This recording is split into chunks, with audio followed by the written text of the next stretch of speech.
ನಮಸ್ಕಾರ ರೀ ಎಲ್ಲರಿಗೂ. ನಾನು ಇವತ್ತು ರವೆ ಉಂಡೆ ಮಾಡೋ ರೆಸಿಪಿ ತೋರಿಸ್ತೀನಿ ರೀ.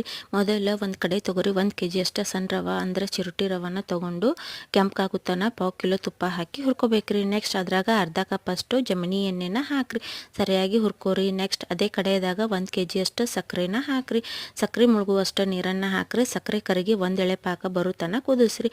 1 ಎಳೆ ಪಾಕ ಬಂದಮೇಲೆ ಕೆಳಗಿಳಿಸಿ 5 ರಿಂದ 6 ಏಲಕ್ಕಿ ಮತ್ತು 2 ಟೇಬಲ್ ಸ್ಪೂನ್ ಅಷ್ಟು ಸಕ್ಕರೆ ರೀ ಪೌಡರ್ನ ಮಾಡಿಕೊಂಡು ಪಾಕದಾಗ ಹಾಕ್ರಿ.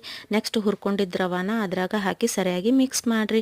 ತಣ್ಣಗಾಗನ ಉಂಡೆನ ಕಟ್ರಿ. ಒಂದು ಉಂಡೆಗೆ 1 ಮನುಕ್ ಹಾಕಿ ರೌಂಡಾಗಿ ಕಟ್ರಿ. ನಾನು ಹೇಳಿದ ಪ್ರಕಾರ ಮಾಡಿರಿ, ಸರಿಯಾಗಿ ಬರುತ್ತೆ. ಫಸ್ಟ್ ಟೈಮ್ ಮಾಡೋರಿಗೆ ಸ್ವಲ್ಪ ತೊಂದರೆ ಆಗುತ್ತೆ. ಅಕಸ್ಮಾತ್ ಉಂಡೆ ಮೆತ್ತಗಾಯ್ತಂದ್ರೂ ಹೋಳ್ಗೆ ಮಾಡಿರಿ, ಇಲ್ಲ ಅಂದ್ರೆ ಗಟ್ಟಿ ಆಯ್ತಂದ್ರೂ ನೀರು ಹಾಕಿ ಕುದಿಸಿ ಶಿರಾ ಮಾಡಿರಿ. ಅದರ ವೇಸ್ಟ್ ಅಂತೂ ಮಾಡಬೇಡ್ರಿ. ನಿಮಗೆ ಈ ವಿಡಿಯೋ ಇಷ್ಟ ಆದರೆ ಲೈಕ್ ಮಾಡಿರಿ, ಸಬ್ಸ್ಕ್ರೈಬ್ ಮಾಡಿರಿ, ಶೇರ್ ಮಾಡಿರಿ. ಧನ್ಯವಾದಗಳು.